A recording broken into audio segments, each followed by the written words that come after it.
जय श्री राम आपको बोलना ही पड़ेगा, ये आप याद में रखिए।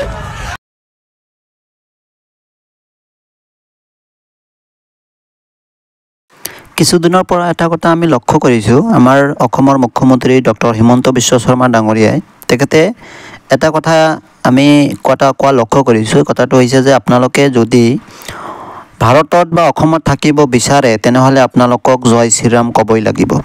কথাটো আপোনালোকে নিশ্চয় শুনিছে।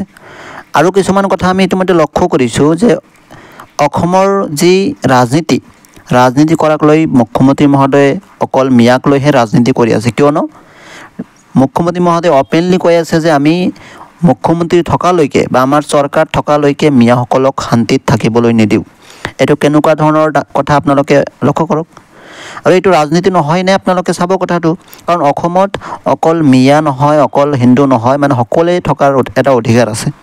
যদি প্ৰকৃত ভাৰতীয় তেখেতে আৰু অসমত থকাৰ অধিকাৰ যদি আছে তেখেতসকলৰ, তেওঁ অসমত থাকিব।